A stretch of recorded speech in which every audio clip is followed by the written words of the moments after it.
nabonye umukunzi mwiza yarankunze ntamuzi yamfatishije umugozi ari rwo rukundo rwe izo ngoyi ze zanteye kubimbataye rwose njye nduwe nawe nuwanjye kugeza iteka ryose njye nduwe nawe nuwanjye kugeza iteka ryose nabonye umukunzi mwiza yarankunze ntamuzi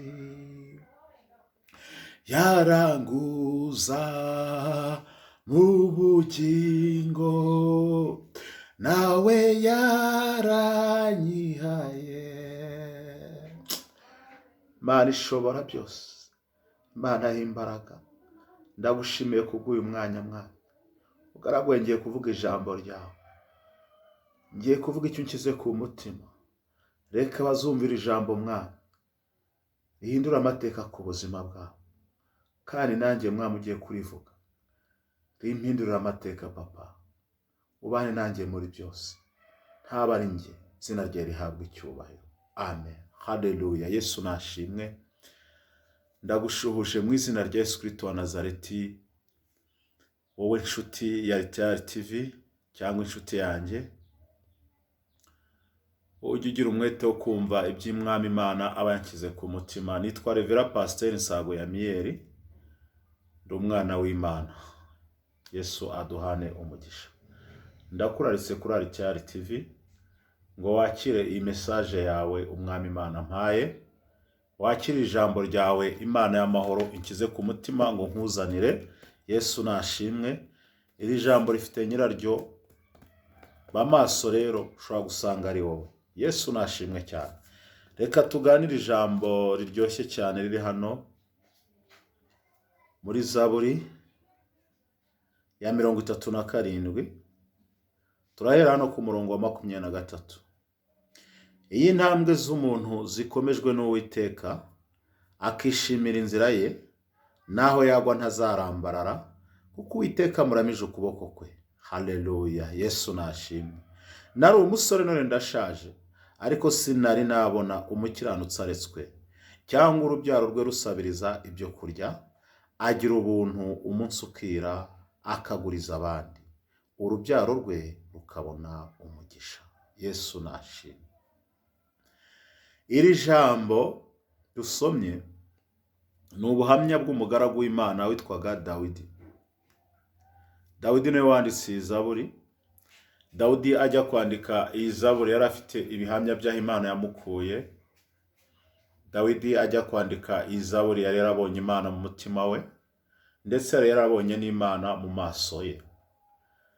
Nimvuga ngo yari yabonye Imana mu maso ye, ntago ndaba ngiye kure y'uko ijambo ry'Imana rivuga. Ashobora kuba ataribonesheje aya maso yacu turebesha y'umubiri, ariko cyo nashatse kuvuga, Dawidi ari mumwe mu bagabo babonye Imana bakayibonera mu bikorwa yamukoreye. Dawidi ari mu bantu Imana yigaragarije ku buzima bwe.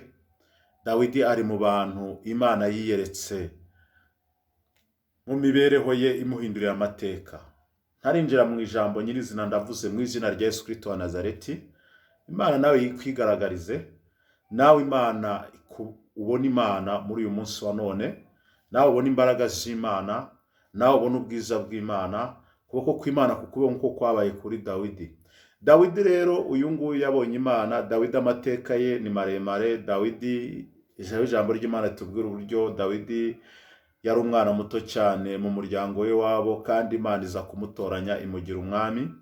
Hari n'ahandi Dawidi ijambo ry'Imana ritubwira uburyo yiragiriraga intama, ari umushumba, ariko Imana iza kumutoranya imukura mu ishyamba, irangije imugira umwami. Ndetse Dawidi, ijambo ry'Imana ritubwira uburyo Dawidi ari no mu ishyamba Imana yagiye imurinda ndetse ikamukorera ibintu by'ibitangaza, akagenda yibonera mu bitangaza, akagenda yibonera mu mirimo Imana yakoze. Reka nkubwire, iyi Mana Dawidi yabonye ni ukuri ndi umugabo nanjye wo kwihamya ko nanjye narayibonye mu bihe bikomeye, kuko nanjye nagiye nyibona mu bihe byinshi binyuranye.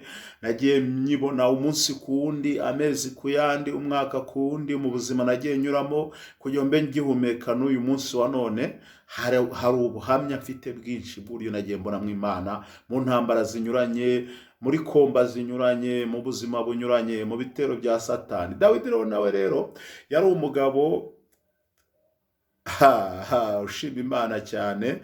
Ajya kwandika iyi zaburi yari afite ibihamya, nkuko nawe ufite ubuhamya, nkuko nanjye uri kuwira imbere yawe mfite ubuhamya. Dawidi umunsi umwe ngo ubwo igihe yararagiye intama cyangwa se inka ari mu ishyamba, idubu iraza, idubu iza kwiba ibyo yararagiye, iza kwiba amatungo yararagiye. Dawidi rimwe arayishwanyaguza mu izina ry'Uwiteka Imana. Dawidi yari umuntu wabonye Imana cyane, rero yagiye ahura n'imirimo y'Imana ayibonesha amaso. Nakwifuriza ko nawe aho uri umunsi wa none, nakwifuriza ko nawe ugira ubuntu kumvira ijambo ry'Imana Umwami akize ku mutima. Nakwifuza irazaga mu izina rya Yesu Kristo ngo ubone Imana.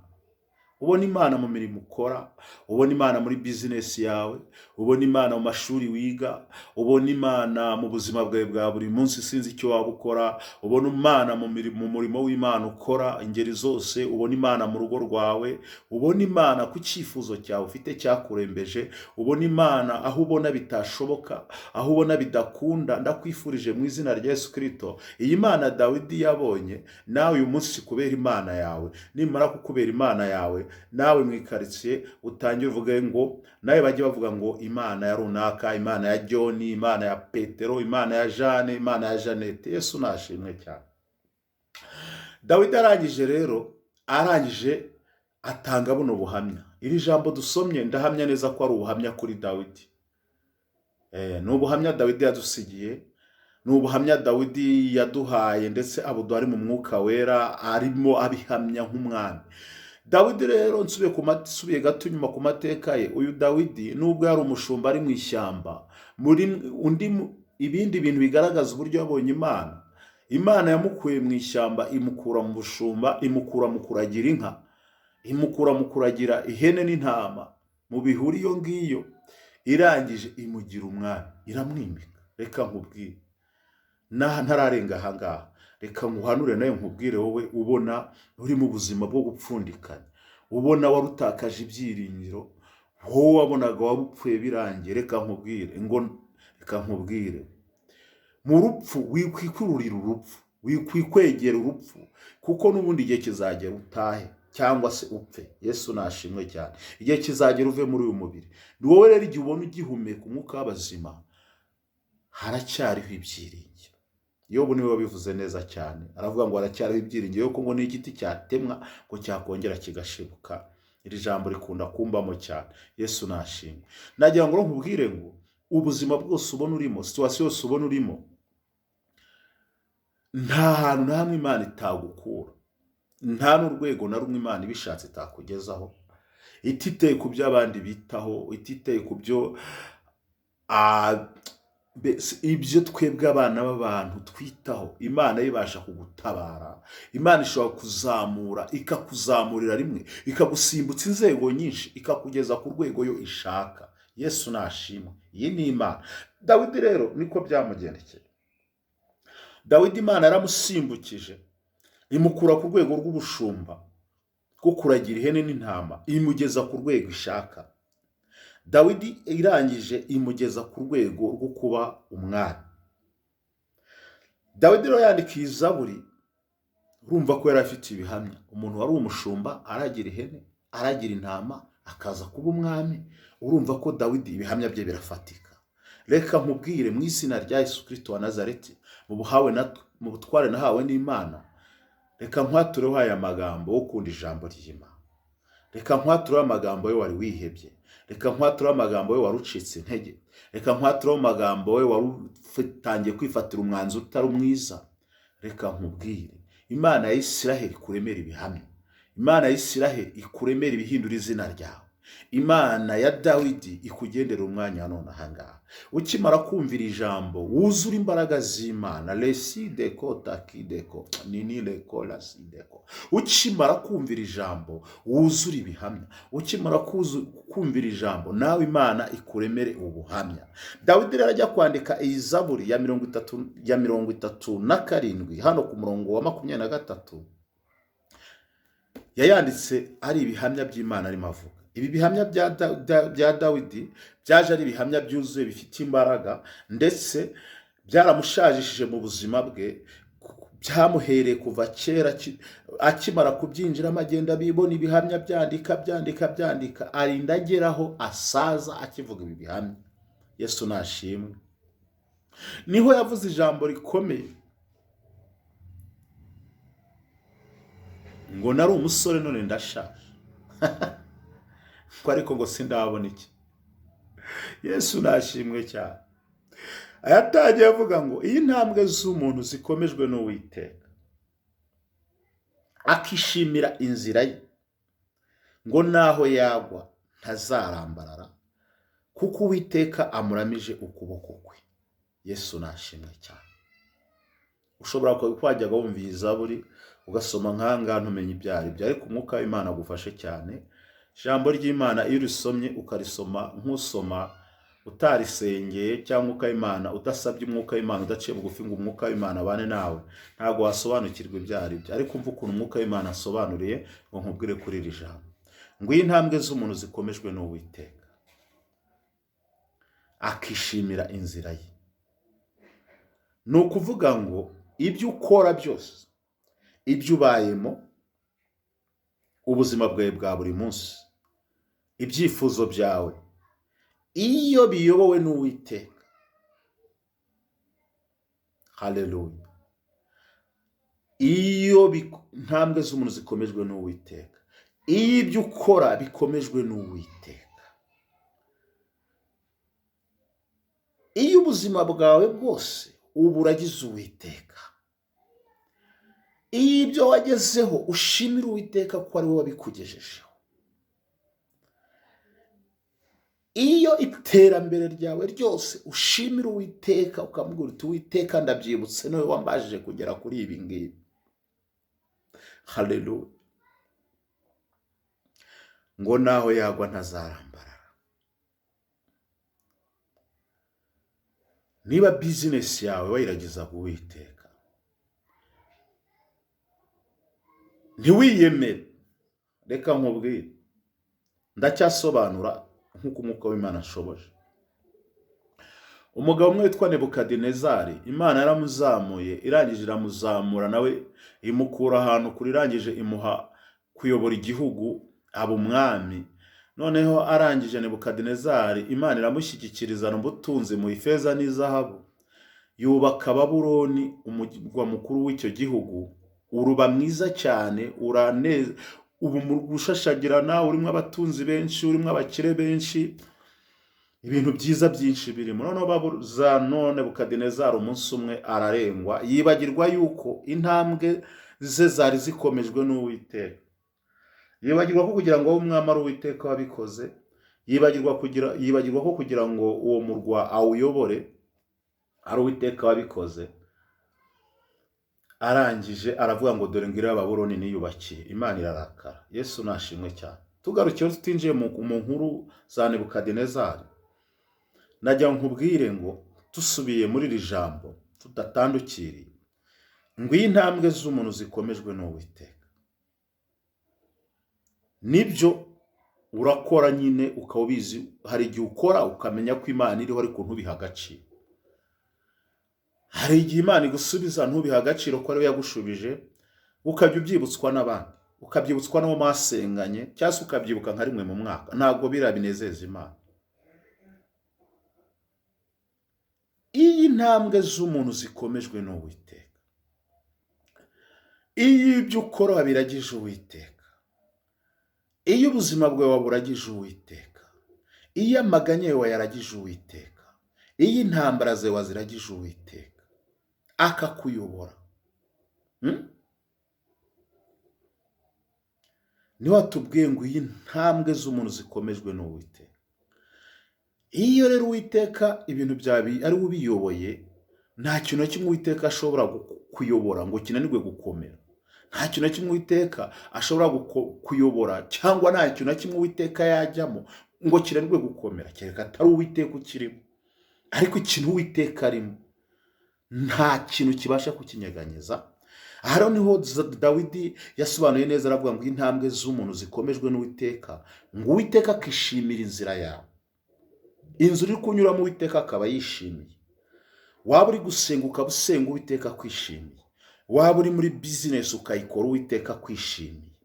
Waba uhanura ugahanura Uwiteka akwishimiye. Waba uri muri ofisi ukayicaramo ushima Uwiteka, Imana bikamutera kukwishimira. Waba uri umuyobozi ukayobora Uwiteka akwishimira. Kubw'ubuhamya ufite unanamushimira ko rero waguhaye iyo ntebe uyoboreraho. Ngo naho we yagwa ntabwo azaramba. Bishatse kuvuga ngo niyo hagira ibiza bikakugusha, niyo haza imiyaga, hakaza ibishaka gukura kuri iyo ntebe, hakaza ibintu bikonsoma bitari buri kuri gahunda, hakaza ibintu biguca intege, ntago uva ku ntebe, ntago ushiraho, ntago urangira. Yesu nashimwe cyane. Reka ngaruke aho Yobu yavuze ngo icyo giti ngo niyo cyatemwa ngo kirongera kigashibuka. Iryo jambo rya Yobu turihuze n'ahangana na Dawidi. Niho Dawidi avuze ngo ntago warambara, ntago umukiranutsi w'Imana ashobora kuzarambara. Umuntu ukomejwe n'Uwiteka, wiringira Uwiteka mu byo akora byose, ntago abasha kurambarara. Intambara ziraza akazinyuramo, ibikugusha biraza bikakugusha, ibikumanura biraza bikakumanura, ariko Uwiteka arongera akakuzamura. Yesu nashimwe. Niyo atakuzamuye, agira ahantu urwego agufatiraho kugira ngo utarambara. Yesu nashimwe. Hari n'ukundi Uwiteka ajya abigenza, akarwana izo ntambara, ukareka gusevinga, ukareka kwinjiza, ukareka gutera imbere, zikaza akazirwana, business ikabiretse gutera imbere ikabihagaza, ariko Uwiteka akayifungira aho ngaho. Intambara yamara kuzirangiza yigaragaje ko ari Uwiteka, zikongera ugatera imbere. Yesu nashimwe. Aha niho Dawidi yavuze rero ngo iyi ntambwe z'umuntu zikomejwe n'Uwiteka akishimira inzira ye, ngo naho yagwa ntazarambara. Dawidi agerekaho ubusobanuro hasi, aravuga ngo kuko Uwiteka amuramije ukuboko kw'iburyo. Uko kuboko k'Uwiteka ahantu kuri ntago hajya hajegera. Aho hantu ukuboko k'Uwiteka kuri, nta kundi kuboko kubasha kugirayo imbaraga. Ahantu ukuboko k'Uwiteka kuri, nta kundi kuboko kubasha kuza ngo kwafateho ijambo. Andi maboko aza akoraho akababwa, andi maboko aza akoraho agasimbuka, andi maboko aza aradutesha umutwe, tukumva amajwi mabi, tukumva inkuru z'urucantege, tukumva ngo urapfuye ariko ntidupfe, tukumva ngo turarangiye ariko ntiturangire, tukumva ngo badupangiye za gereza ariko ntituzigemo, tukumva ngo baduteze iminsi ngo twari tugiye gupfa, kandi kuko urupfu rukaba rwaye ruhari, ariko ukuboko k'Uwiteka kuko kuri kumwe natwe tukabaho. Bakadupangira gupfa ariko tukabaho, bakadupangira gukenyuka ariko tukabaho, bakadupangira gusara ariko tukaba bazima, bakadupangira kwinda zivamo ariko zikavuka. Haleluya. Bakadukereza ariko nubwo badukereza tukagerayo. kubera iki? Kubera ko Uwiteka Imana kuba kuduseguye. Ubwo ni ubuhamya bwa Dawidi, kuko Uwiteka wakuturamiye.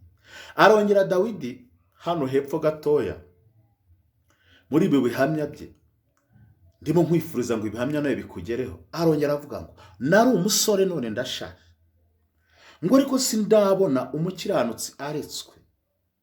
Reka nkubwire muntu w'Imana, reka nkubwire we wagira ubuntu ukakira amaraso ya Yesu, we wagira ubuntu ukaba umuntu w'Imana, we wagira ubuntu Yesu akakuvira amaraso ikaruva.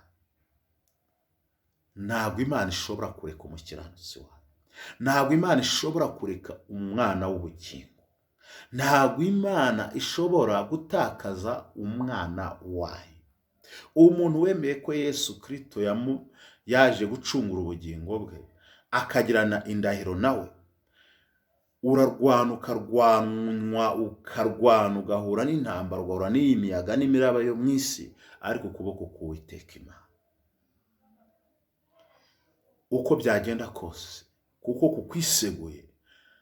Yesu erega akimara kujya kuri musaraba, kandi nawe warangiza ukamara kuwizera, burya wari winjiye mu mbaraga zikomeye. Ntago rero ushobora kurekwa kubera ko ukuboko k'Uwiteka. Izo ntambara ntago zibasha kuza ngo zifate ukuboko k'Uwiteka ziguterure, zigukure ku mugambi w'Imana. Yesu nashimwe.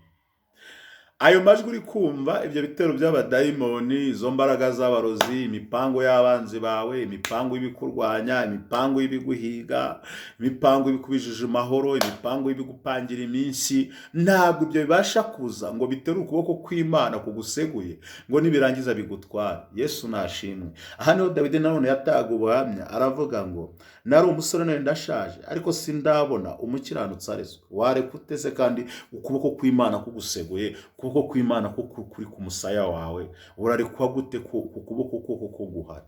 Komera, shikama nshuti yanjye, komera, guma ku Mana, wisengera Imana, wizera Imana, wegera Imana. Imana yikunde, rega Imana iragukunda, Imana iradukunda. Ukunda Imana yadukunze, ntago nabona uko naruvuga ngo durangize. Dawidi arakomeza mu bihamya, turi mu bihamya bya Dawidi, uburyo yabonyemo Imana, ariko Imana ikwiyereka. Muri iri jambo Imana ikwiyereka, muri aya magambo Imana itubwiye ubona imbaraga z'Imana. Akanwa kanjye Imana yagahinduye umuriro, uyu muriro Imana yashyize mu kanwa kanjye, nukuri ugere ku bikuhiga, ubitwike mu izina rya Yesu. Ubona ibihamya nawe by'Imana. Rega mfite ibihamya nanjye, mfite ibihamya, niyo mpamvu ubona ndi imbere yawe. Mfite ibihamya, niyo mpamvu namfashe umwanya akwicara imbere havuga imbaraga z'Imana. Ngo cyangwa ngo urubyaro rwe rusabiriza ibyo kurya, ngo agira ubuntu umunsi ukira akaguriza abandi. Agira ubuntu umunsi ukira akaguriza abandi. Reka nkubwire wa mukiranutsi we, ubu ni ubuhamya bwa Dawidi. Imana y'Isiraheli nayo igiye kuremera ubuhamya. Imana y'Isiraheli, hari abantu bankurikiye, Imana y'Isiraheli iremeye ubuhamya. Reka nkubwire, ubuhamya Imana ikuremeye nubwo kuguriza abandi. Ugiye kuguriza abandi wowe muntu wategereje Imana, ugiye kuguriza abandi wowe wizeye Imana. Uzabaguriza, no kubabwira ijambo ry'Imana ni ukubaguriza, no kubabwira ngo bihane ni ukubaguriza, kubabwira ubuhamya ni ukubaguriza, kuko nabo bagiye bazaguha ubundi. Reka nkubwire, Dawidi ubu buhamya yari yarabukontoreye 100%. Ubu buhamya Dawidi yarabufite mu mutwe we, ndetse n'amaso yarabubonye. Yesu nashimwe. Ngo sindabona umukiranutsi arizwe, ngo nari umusore none ndashaje. Dawidi ubu buhamya butanze amaze gusaza. Akiri mu busore bwe, ubuhamya bwari bukiyongera, bugenda bwipanga. Amaze gusaza, no mu bwami bwe no mu butware bwe adusigira ubuhamya. Reka nkwingingira Imana y'Isiraheli, fata ku kibazo cyawe wari ufite kikurembere, fata ku ntambara zawe zari zikurembeje. Ikibazo cyawe cyari kikurembeje, gifateho uyu mwanya wa none ahangaha, gusengera Imana. Wowe uzumvira ijambo ry'Imana igihe uzaryumviramo, nomero zanjye ziba ziri kuri screen, wampamagara tugasengana Imana. Nomero ziba ziriho, ziba ziri no kuri WhatsApp, wanywa no kuri WhatsApp tugasengana Imana. Reka mbabwire bwoko bw'Imana, mbabwire bana b'Imana, iyi Mana Dawidi yatangiraga ubuhamya uko yari iri mu gihe cya Dawidi, no mu gihe cya Revera Pasteur Nsago ya Miyeri niko ikiri. Ukuboko kwayo nta n'akantu gato kavuyeho ngo kurihina. Imitsi yayo nta mutsi n'umwe wigeze uziba. Uruhu rwayo nta n'akantu na gato katashi kigeze kajyaho. Ubwenge bwayo nta kantu gato gatonya kigeze kayitonyangiraho. imbaraga zayo nta kantu na gato kigeze kazivaho ngo irasaza. Ni Imana idasaza, ni Imana yo kwizera. Ibyo yakoreye Dawidi nawe ibasha kubigukorera. Uko yari iri kera na n'ubu niko ikiri. Ibyo yagiye inkorera nawe ibasha kubigukorera. Uri mu ntambara zinyuranye, sinzi z'urwana, ariko Imana irazizi. Reka nsoze nkubwira ngo rero wiva ku Mana, mu bapfumu epu, mu bakonikoni epu, ni Imana zabo zirangira z'ibigirwamana, zirwana ariko zikaneshwa. Ariko Imana ya Dawidi yaramuneshereje imbere ya Goliyati. Hari umwana mutoya, iyi Mana ya Dawidi yamukuye mu ntama imugira umwami. Iyi Mana ya Dawidi yaramutoranyije akiri umwana mutoya, yarafite ibihamya koko. Nawe reka Imana yawe Isiraheli, Imana ishobora byose, Imana ya Dawidi, nawe ukimara kumvira ijambo igere ku buzima bwawe, ikuremera ibihamya, ikuremera ibihamya mu ikaritsiye, ikuremera ibihamya mu muryango, ikuremera ibihamya mu kazi ukora, ikuremera ibihamya ku buzima bwawe bwa buri munsi. Mu izina rya Yesu Kristo wa Nazareti, reka dusengane Imana, reka dusenga Imana kubwira ijambo ubashe kurikurikira. Mu izina rya Yesu Kristo wa Nazareti, ndetse nawe uzifuza ko twasengana, uzahamagare, nomero zanjye ziba ziriho, cyangwa ujye kuri WhatsApp dusengane Imana. Uri Imana ishobora byose, uri Imana y'imbaraga Mwami. Ndagushimiye kubw'ijambo ryawe, ndagushimiye bw'urukundo rwawe nkunda, ndagushimiye kuri Imana igiye guhindurira ubuzima abumvishira ijambo ryawe bakariha agaciro. Ndagushimiye kuri Imana nanjye igiye kumpindura ubuzima, kandi ukaba warandemeye ibihamya, ndetse ukaba ugiye kongeraho ibindi. Ngo herekeze iri jambo wiheshe icyubahiro mu izina rya Yesu Kristo. Ukuboko kwawe Data kuriherekeza imirimo n'ibitangaza. Nzumve kuri Aritari TV ubwoko bwawe bushima Imana mu izina rya Yesu Kristo. Shalom, shalom, shalom, shalom. I love you so much.